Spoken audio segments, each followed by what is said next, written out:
छान आहे ना मुंबई, पण एक आहे की कोणीही उपाशी राहिले नाहीत मुंबईत. हो हो, पोट भरते ना, ती ती पोट भरते. कुणाचं आगमन झालेलं आहे, थँक्यू सो मच, धन्यवाद धन्यवाद धन्यवाद आपले. तर लाईव्हला लाईक करा, कमेंट्स करा, बोला, तुमचं स्वागत आहे. खूप छान वाटलं. कोण आहे बोला प्लीज, म्हणजे आम्हाला समजेल. आणि कमेंट्स करा, तुमचं स्वागत आहे. ताई तुम्ही खूप छान काम करता. मीनाक्षी ताई, एक तेव्हाचं ते जेव्हा असं वाटत होते की आता माझं काही खरं नाही, माझं कुठे टिकावं लागणार नाही, चूल आणि मुलीच्या पलीकडे माझं जग नसणार आहे, लग्न झालं म्हणजे माझं सगळं आयुष्य सगळं संपलेलं आहे, की फक्त चूल आणि मूल हीच माझी ओळख असणार आहे. पण नाही, कुठेतरी वेगळंच काहीतरी होतं की मी काय आहे, किंवा मला कुठे जायचे, मी चालली कुठे, मला माझी ओळख निर्माण करायची. ती पहिली गोष्ट की मी ही एक माणूस आहे, मी समाजाचं देणं लागतो, मला समाजासाठी काहीतरी करायला आवडतं आणि करायचं आहे. हाच उद्देश ठेवून मनात अगदी काम सुरू आहे. आणि आजही महिला सक्षम झालेल्या आहेत. महिलांमध्ये काम असेल त्याच्यामुळे बाकीचं काही टेन्शन नसतं. आणि पहिली गोष्ट म्हणजे आपल्याला घाणेरडे विषय हातात घ्यायचे नाहीत, कारण आपण जेव्हा चांगलं करू तेव्हा पुढच्याला चांगलं येणार आहे, आणि पुढच्याला चांगलं जाणार आहे तिकडनं पण आपल्याला चांगलंच येणार आहे. कधीच वाटलं नाही की समाज माझ्याकडे एवढं लक्ष देतोय किंवा समाज माझ्याकडे एवढं बारकाईने बघतोय का, कधीच वाटलं नाही. पण आज जेव्हा समोरून लोक बघतात आणि एक ते आदरातिथ्य भेटतं किंवा तो मान सन्मान असतो. आता गेल्या वर्षी मला हक्काने सांगायला आवडेल, हो हो, सांभाळूनच घ्यायला हवं शुभम दादा. सांभाळून म्हणजे झालंय काय, की ज्याच्या पोटाला भूक येणं त्याने मुंबईत जावं. बोला 5 नंबर कोण आलेला आहे, प्लीज कमेंट्स करा. लाईव्हवर स्वागत आहे आपलं. हो ना शुभम दादा, अगदी अगदी तिथे मरण नाहीये बरं का.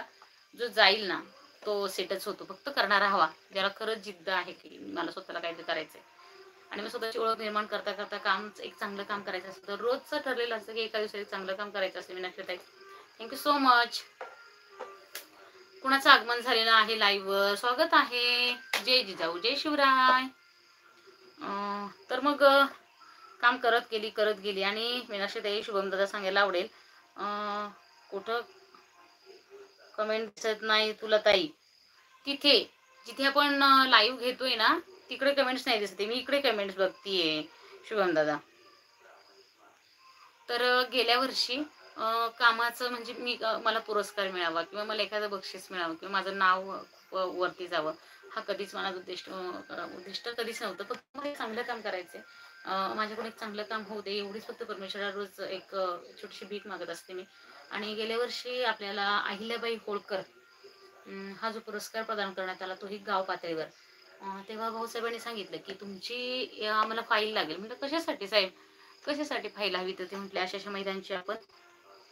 अगं बाई लोकांना झोपू दे.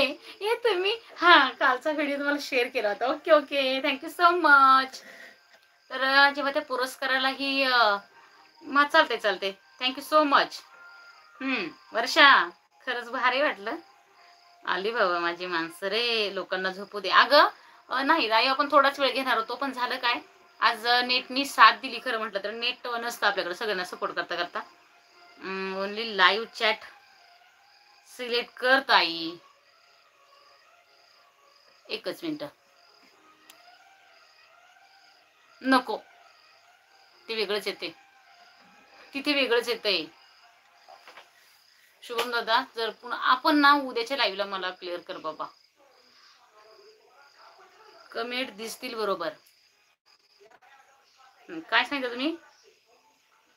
आणि लाईव्ह चॅट, हो पण तिथे एकच मिनिट, तिथे चॅट फिल्टर आलंय शुभम दादा, तिथे जाऊ काय?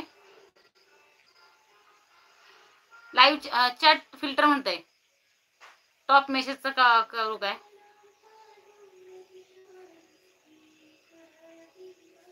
लाईव्ह चॅट सिलेक्ट करताय, हा आलं, पण चॅट फिल्टर आले, लाईव्ह चॅट नाही आलं. हो ना, कमेंट दिसायला हवेत, मग इकडे बघावं लागते.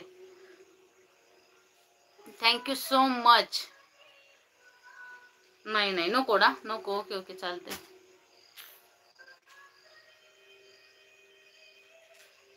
लाईव्ह चॅट ऑप्शनवर क्लिक कर, येतच नाहीये. तर लाईव्ह चॅट येत नाहीये ना. कॅमेरा आहे, बॅक कॅमेरा, फ्रंट कॅमेरा, त्याच्यानंतर फिल्टर आहे.